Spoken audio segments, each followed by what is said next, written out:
का तमाशा भाई? और काहे खातिर? रानी के मेहंदी खातिर।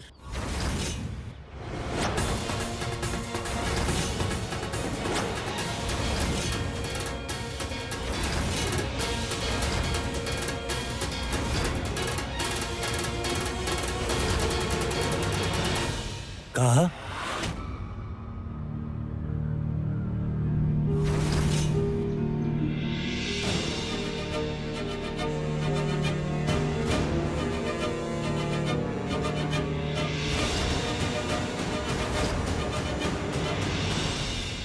बाऊजी, रानी बाऊजी। बिटिया,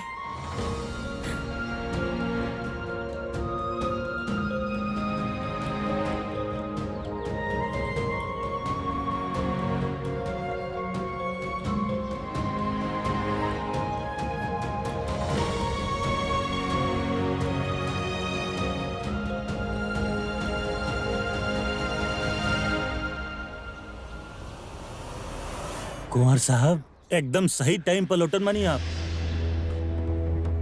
हाय पिंकू। कुंवर साहब ये सब का चल रहा बा?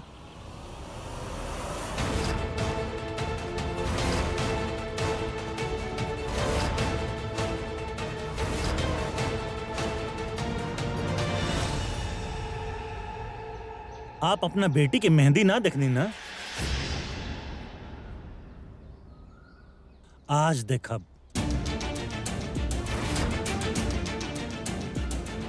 हम ई दोनों के ब्याह ना देख पाइले रहनी ना, यही से जमाई बाबू हमार खुशी खातिर ई सब कर रहल बानी। देखा था कितना अच्छा साड़ी लेके आयल बानी एकरा खातिर। कितना अच्छा लग रहल बिया ना हमार रानी बिटिया।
जयपुर के सबसे बड़ा रॉयल फैमिली के कुंवर यहाँ गांव में आके ढोल बजा रहल बा। का दिन आ गइल बा। रानी शाह अगर वीर के ऐसन हाल में देख लेली तो वीर के साथ साथ हमार का हाल करिए पता ना।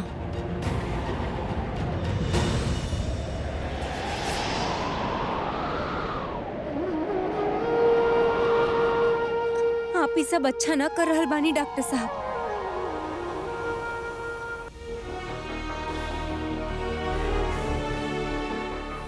कुंवर साहब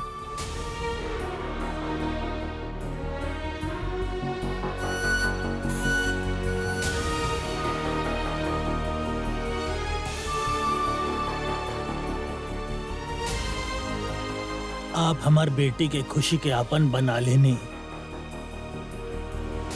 ऐसे बेसी हमके कुछ ना चाहिए। आपके बहुत बहुत धन्यवाद कुंवर साहब। हमारा आशीर्वाद सदैव आपके ऊपर बनल रहे।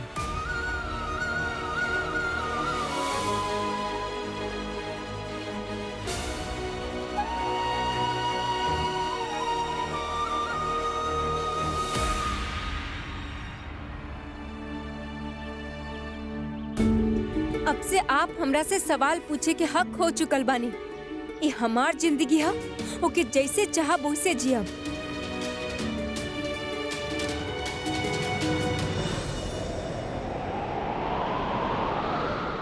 आप गलत इंसान के आशीर्वाद दिले बनी काका। अब आपके दामाद हम ना।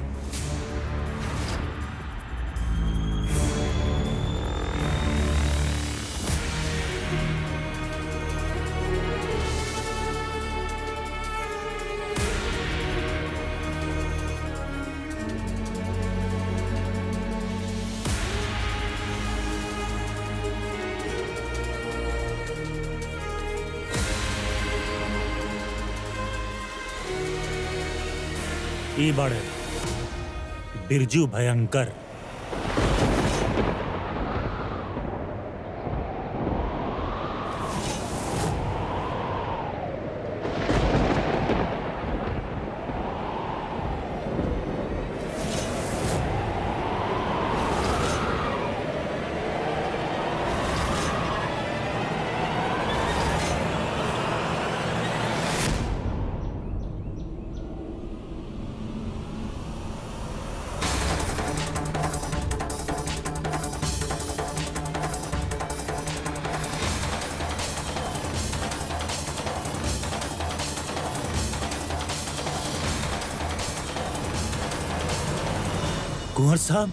कुंवर साहब भी का कह रहल बानी आप? काका हम जानत बानी चौंका देवे वाला बात बा, लेकिन इहे सच बा।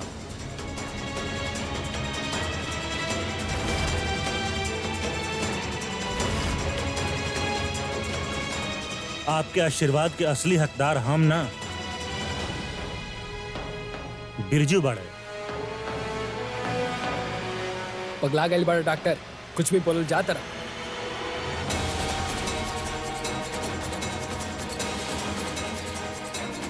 रानी बिटिया ई का बा? ई जमाई बाबू का कह रहल बाड़े?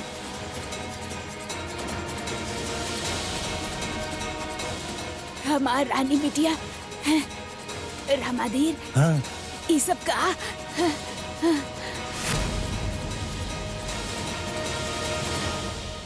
अम्मा अम्मा का भाई? पिंकू पिंकू कुर्सी ला। हाँ। संभाल कर हम बैठे पीछे पीछे। कुंवर साहब का भाई? हमसे कोनो भूल हो गई बा का? अरे कोनो कमी रह गई तो बता दी, हम पूरा कर दे। बाकी कुंवर साहब ऐसा मत कहीं। काका हमारी बात सुनी। आप काहे दुखी हो रहल बानी? जब रानी खुश बाड़ी, ये सब तो उनके खातिर हो रहल बा। आप जल्द से जल्द ये दोनों के आशीर्वाद दें और दोनों के शादी करवाएं।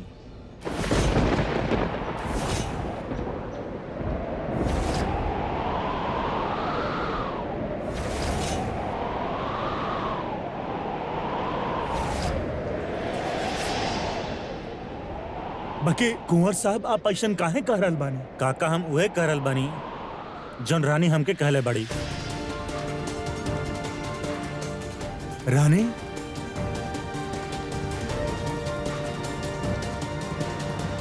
हैरान बानी हम आपकी हरकत पे ब्रो।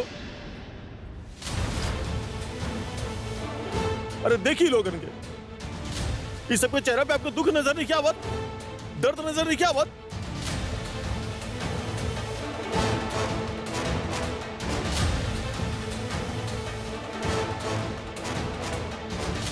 अरे भाभी से जे आपसे इतना प्यार करेली, इनकर बारे में आप ऐसा चीज सोच भी कैसे सकता नहीं?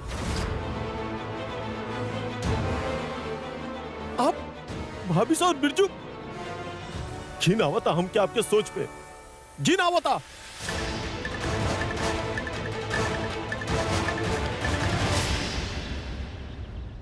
आपके क्या लगत बा? ये सब करे में बहुत खुशी महसूस हो रहा बा हमके। हमरा अंदर कितना दर्द बा एकर अंदाजा भी नहीं खेतो के विक्रम। लेकिन आप, हम, रामू काका, हम सब चाहे जितना भी दुखी हो जाएं, ऐसे सच तो ना बदली ना।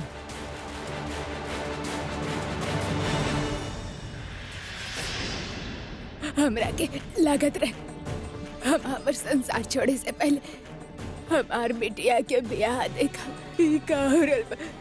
ओकर खुशी देखे चाहता हम के डाली डाली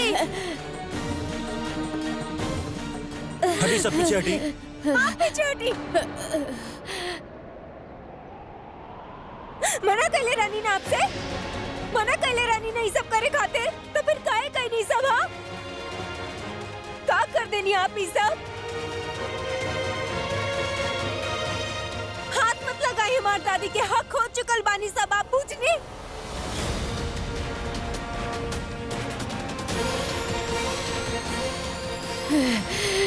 दादी सांस नहीं ले पाओ। दादी का भइल तहरा के? भाभी साहब, दादी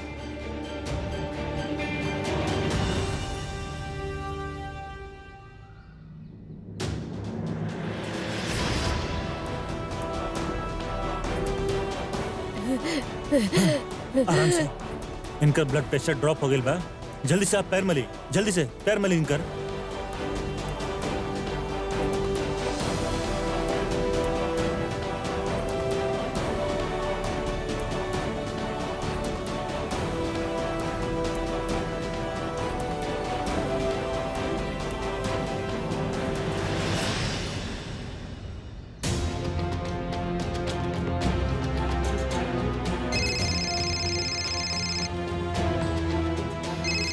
रानी सा के फोन।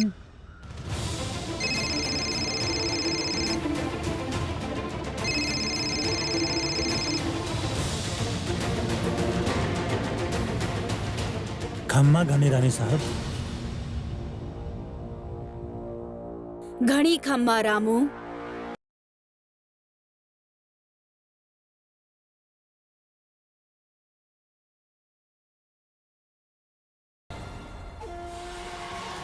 हम नथु लॉज में ठहरल बानी। अपन रानी सा के मिले ना आए बा। याद रहे फोन तहरा कैले बानी, मतलब सिर्फ तहरा आए के बा।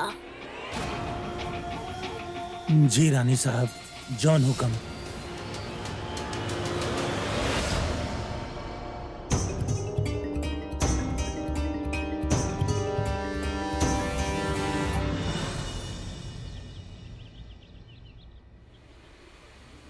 खम्मा घनी रानी साहब। आवा रामो।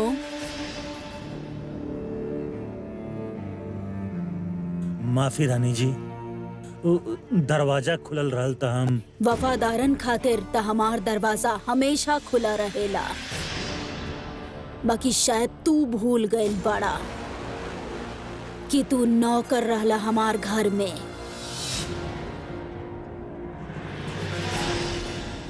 रानी साहब, वो दामाद जी का बोल रहल बड़े?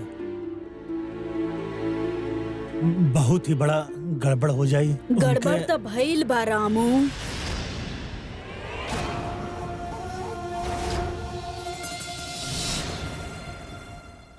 देखा ना, ई पैर पर हमार मतलब बा, हमार पैर पर मिट्टी लागल बा। तोहार बलिया गांव के देन बाई। गंदा गांव, गंदगी में रहे वाला लोग और पता ना का। खैर,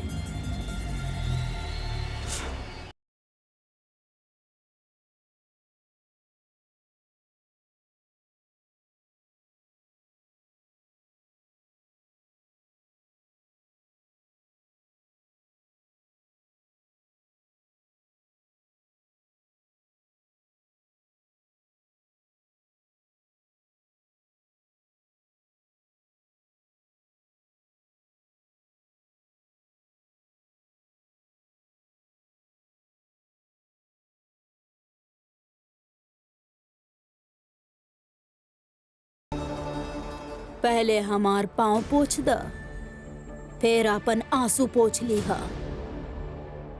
जॉन हुक्म रानी जी।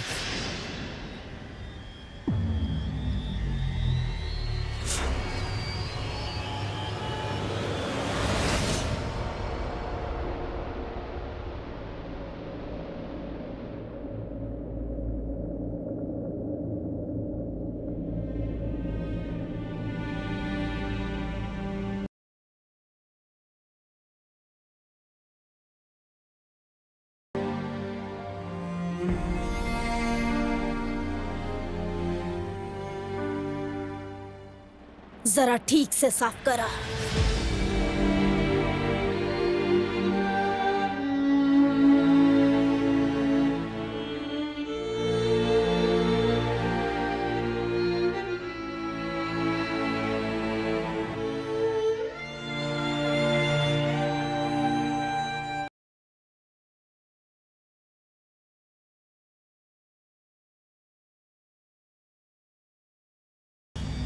कल से सफाई करे आ जाइहा। तू तो जाने ला रामू, हमरा केहू और पर भरोसा नहीं खे। 20 साल तक हम तहरा पल्ले बानी, तोहार परिवार के पाले बानी। कर्ज तो उतर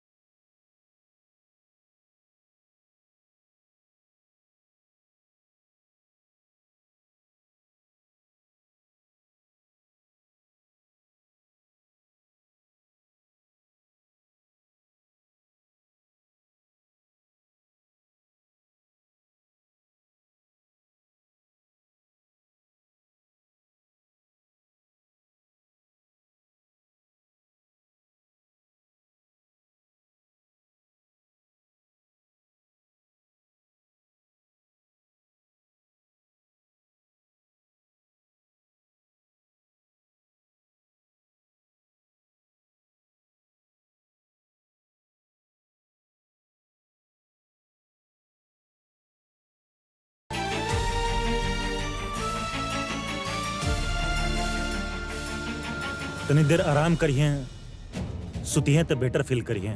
हम नींद के इंजेक्शन दे दिले बानी।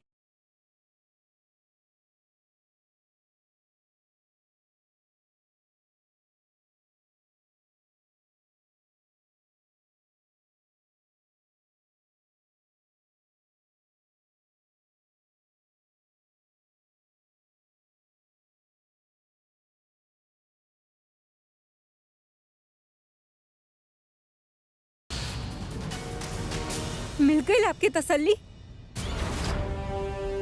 पहुंच गई कल ले जाके ठंडक? ले लेनी बेफिजूल के बदला?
सब बर्बाद कर देनी आप। का एक्सपेक्ट करते नहीं आप हमसे? आरती उतारब हम आपके? शबाशी दी आपके गंदा हरकत खातिर?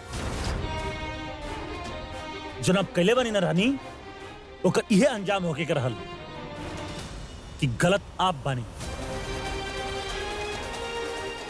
दादी के फिकर हमके भी बा, दवाई देले बानी हम उनके ठीक हो जाइए हूँ। अच्छा तहसान जताई बाबा। अरे आपके प्रॉब्लम का बा? हर चीज के उल्टा मतलब काहे निकाले नहीं आप? हम उल्टा मतलब निकाले नहीं, डॉक्टर साहब आप ही बानी। बस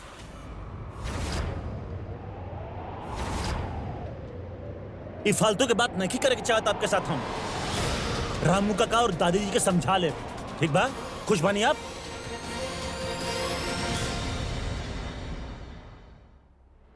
कबो सपना में भी ना सोचले रहनी कि आप ऐसा निकलब।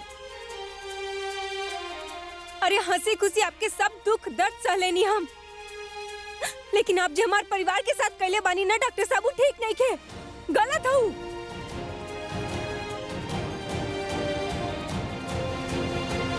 दादी के हम समझ ना ऐजे रुकिया।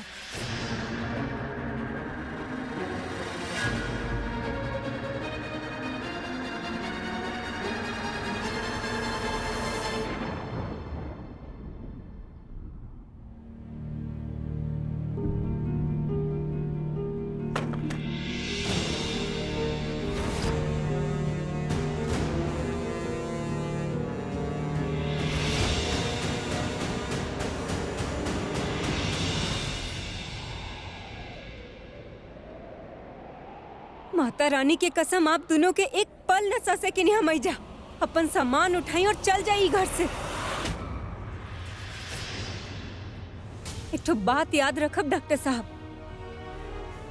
इस तरह कठोर होके पर आपे मजबूर कैले बानी हमके। अरे रानी सा के खिलाफ एक शब्द ना सुन सके नहीं, और हमारे बाबूजी और दादी अम्मा के इतना दुख पहुंचे नहीं आप। न उम्र के लिहाज रखनी आप, न इंसानियत के शर्म ना आवेला आपके। रानी तू जा, इस बीच में बकबक करल बंद करिए आप। हम इनकरा से बात करत आनी। रानी, अगर हम आपके कठोर बने पर मजबूर कैले बनी ना, तो आप भी हमरा संगे उहे कैले बनी रानी। हमके ए हद तक धकेलनी आप कि हमके ये सब करे के पड़ल। मानत बानी हमर गलती बा, लेकिन एकर मतलब ही नहीं कि आप बेकसूर बानी। अगर पहले आप सबके सब कुछ बता देती, सच बता देती, तो बात यहाँ तक पहुंचत ही ना।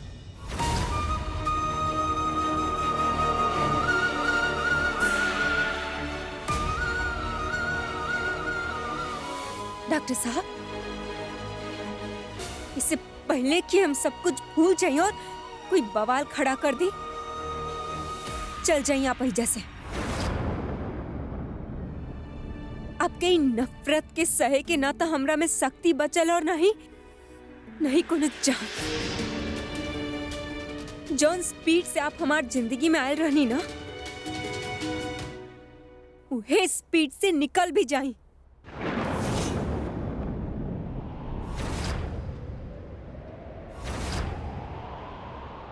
एक के आगे हमके आपसे कुछ न कहे क्या।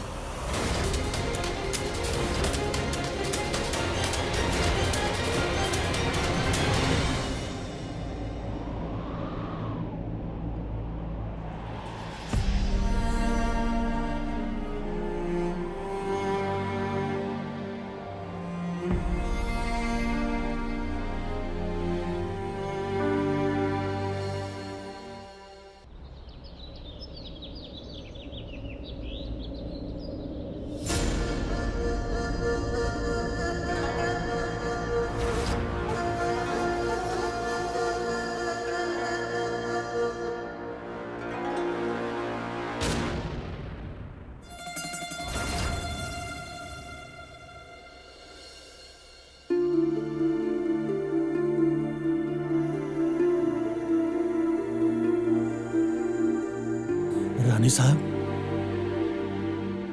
हमके कुछ जरूरी बात करे के बा रानी बिटिया के बारे में।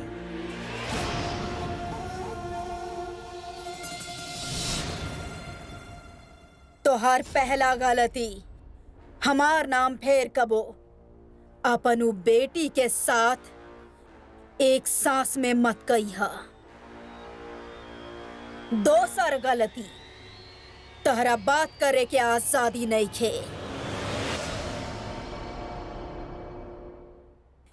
सर हिला के हमार हुक्म माने के बा।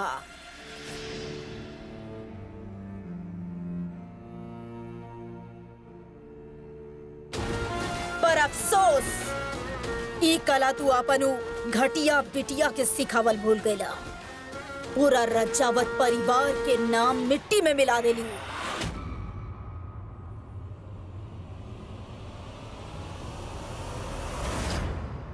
जौन जयपुर के सड़कन पे हलाल बत्ती भी हमरा से पूछ के रंग बदलत रहली, आज वहां लोग बत्ती सी निकाल के हमनी पे हंसत पाए। पढ़ा लिखा के इंजीनियर बनावे चाहत रहला ना ओकरा के, थोड़ा संस्कार भी दे देला होता।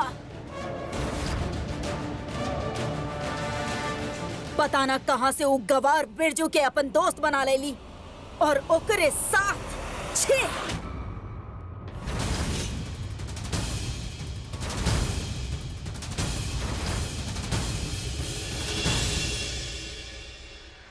न जाने और कितना दोस्त होई हैं ओकर जेकरा बारे में हमनी के पता नहीं थे। बस रानी साहब,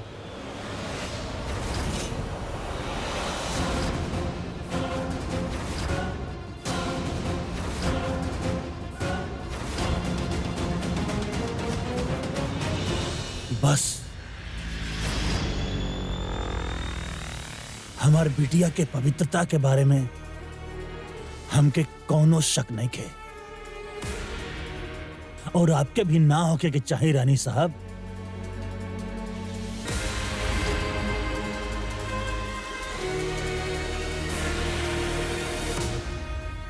हम अपन रानी बिटिया के बहुते बढ़िया संस्कार देले बानी।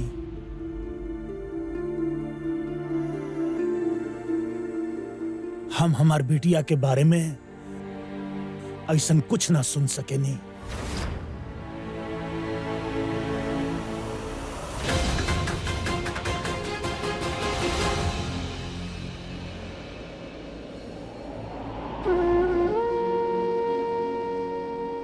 जौन स्पीड से आप हमार जिंदगी में आयल रहनी ना, उहे स्पीड से निकल भी जाई।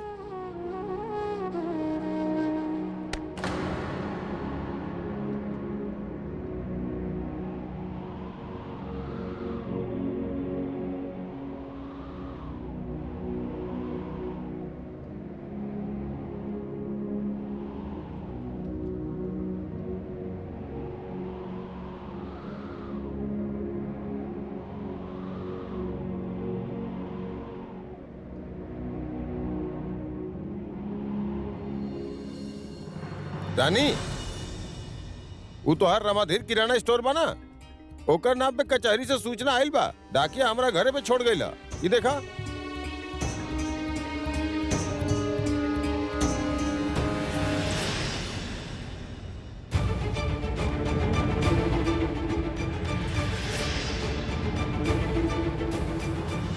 का लिखल बा में दिखाई हमके? आप रहे दी, बेकार के फिक्र मत जताई हमरा खातिर। लीगल नोटिस भाई, आपके गली के झगड़ा नहीं खे जे सुलझा ले बाप। अरे अब बाबूजी के कुछ पता चलल? अरे रानी, पूरा गांव छा मारनी, लेकिन कहीं भी काका के पता ना चलल।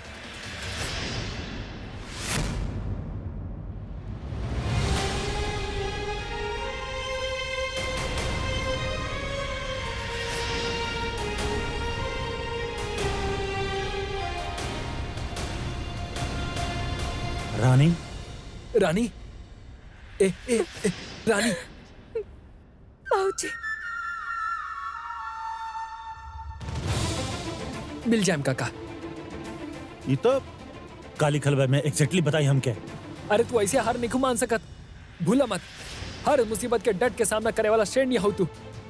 संभाला खुद के, काका भी मिल जाइए और दादी की तबीयत भी ठीक हो जाए।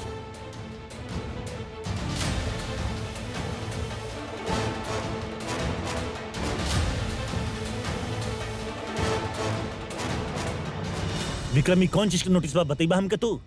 वीर जॉन भी बा, ई हैंडल कर ली। लॉयरी बा, तू ना। Come on let's go. पहला बार समझदारी के बात कर ले बानिया। हम भी यह चाहता नहीं कि जितना जल्दी आप दोनों एजा से चल जाएं, हम सभी खातिर अच्छा होए। ताहर कोनो जरूरत नहीं है डॉक्टर। हम यहाँ से कहीं ना जाए जब तक रामू काका की जमीन के प्रॉब्लम सॉल्व नहीं हो जात। हम इहे बानी, जॉन करे के बाद कर ली।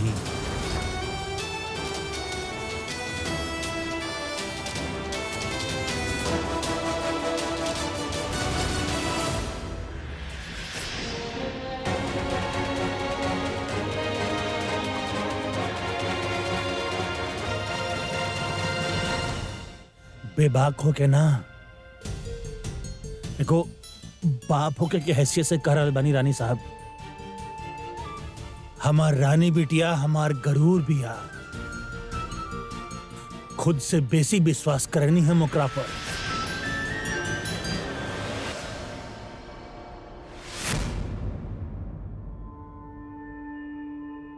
हमार बिटिया पर हमके यकीन बा कि वो ऐसा गलत काम कबो ना कर सकेले, और जैसन आप कह रहल बानी ओइसन तब बिल्कुल है ना। अबे ओ तनी शांत रहा। भूल गया तू रामू कि केकरा सामने खड़ा बड़ा? अपन बेटी के अयाशी पे सर झुकाए के बजाय सीना चौड़ा करत रहा। बस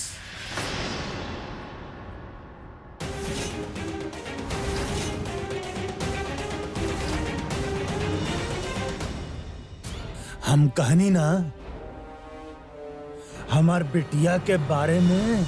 बस रामाधीर,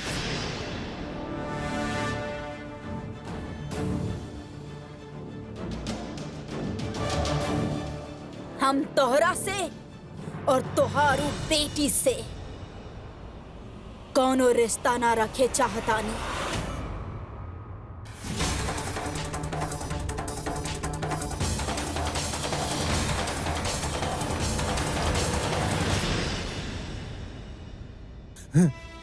ना रानी साहब, ऐसा मत कहीं। हमार बात समझे के कोशिश करी। हमार बेटी ऐसा कुछ भी ना कर सकेले, हम जानत बानी वो कबो गलत ना कर सकेले। आप सब गलत फहमी के शिकार बानी। एगो मौका, हमार रानी बिटिया के एगो मौका दे दी सच साबित करे के रानी साहब। वो तो सबके हक हो खेलाना रानी साहब। बस एगो मौका दे दी, बस एगो मौका रानी जी।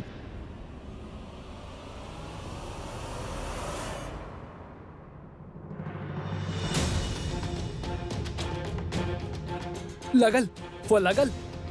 कब से घंटी बदल जा रहा है लेकिन बाबूजी फोन ही ना उठावता नहीं। हे माता रानी,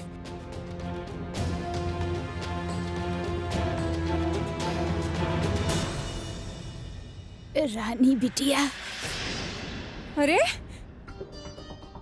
अब ऐसे काहे चले नहीं? कुछ चाहिए का? बोली ना हमके। हम बिल्कुल ठीक बानी बिटिया। रामाधीर के फोन आयल रही कि थोड़ा देर में आ जाए, उहे बताए आयल बानी बाहर।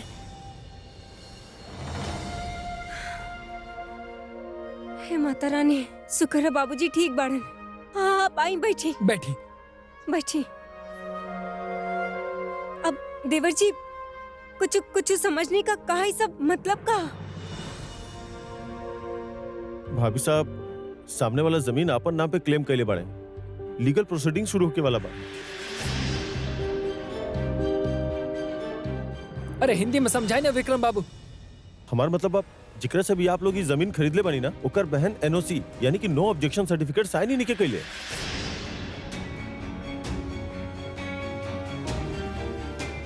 मतलब कि बिक्री ओकर मर्जी से नहीं के भइल, अब वो अपन हक मांग रहल बिया।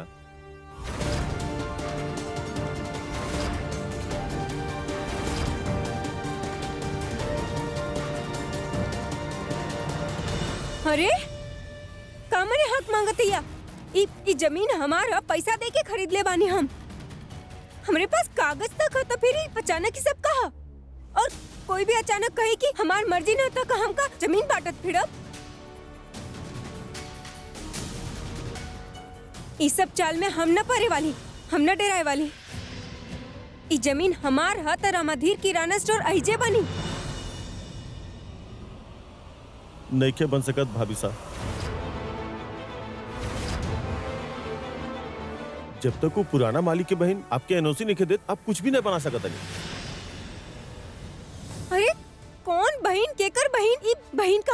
पड़ लिया अचानक? जब शुरुआत में बात बढ़ रहे तब तक कोनो बहिन न रहे, तब तो ये सब। अरे ये सब कानूनी बात है भाभी साहब, समझे की कोशिश करी।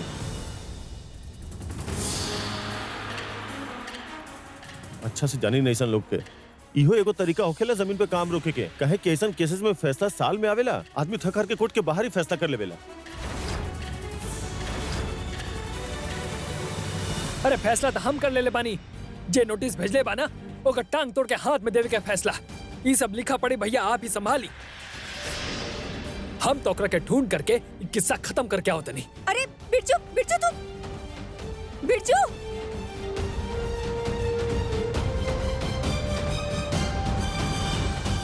वीरा प्लीज ई मत कहिए कि जब तक केस खत्म ना हुई तू यहीं पर रुक रहल बड़ा। विक्रम सब कुछ समझा देले बना, वो सब संभाल ली ही। अब चला प्लीज।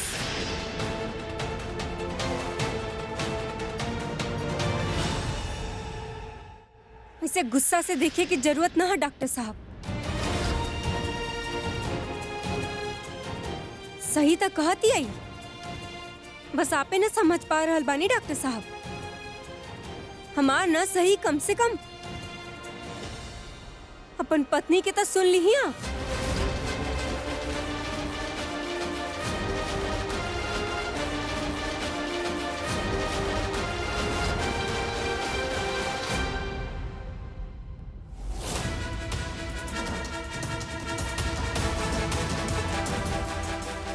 ना आप हमके अपन ताना से मनवा सके नहीं, ना क्यारा उनकर बात से।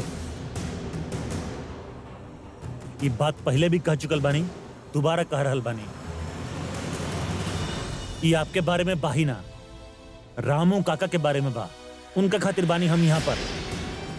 और अगर आपके हम दोनों के रिश्ता के समझ नहीं खे तो वो आपके प्रॉब्लम में हमार ना।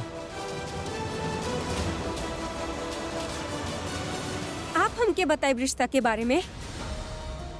एक रिश्ता के मजाक बना के रख देनी और आप हमके समझाए। हम बनाने बनी मजाक, हम धोखा आप हमके दिल बरी रानी। रमाधीर सिंह के बेटी जरूर बानी आप, लेकिन उनका एक भी गुण आप में नहीं है।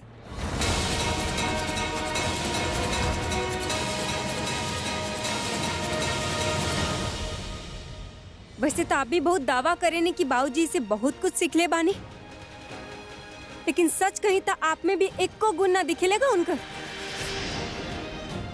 झूठा बानी आप डॉक्टर साहब।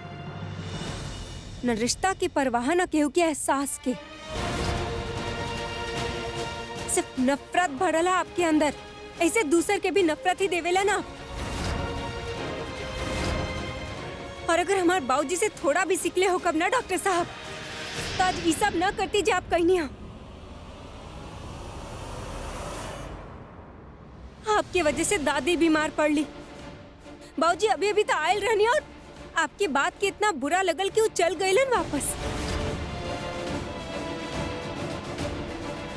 सब कुछ आपकी वजह से हो रहा डॉक्टर साहब। आप जिम्मेदार बाड़न। हमके तई तक न पता कि बाबूजी कहाँ बाड़न, ढूंढ तक न सके नहीं इनके। सब आपकी वजह से भइला।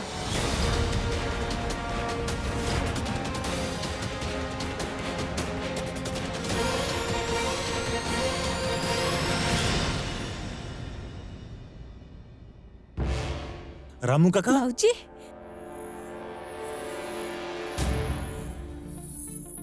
ठीक बने आप? तू कहाँ रहला? तो हम कितना ढूंढनी तो के पता है का?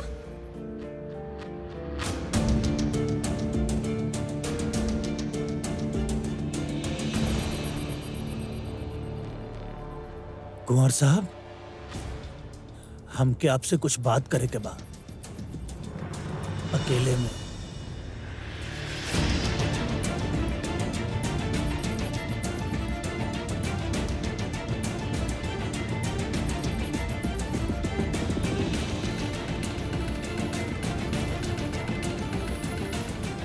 रानी बिटिया, तू आवा हमरे साथ।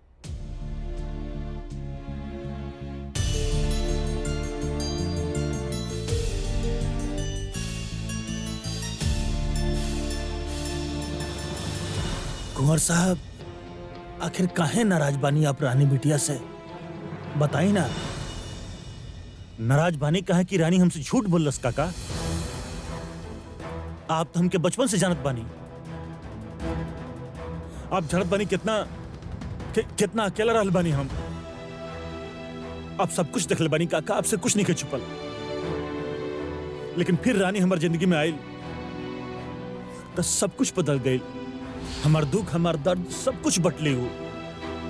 हमके हंस के वजह देली काका। एगो मुरझाइल फूल एक बार जैसे खिल उठेला ना, वैसे खिलत रहनी हम।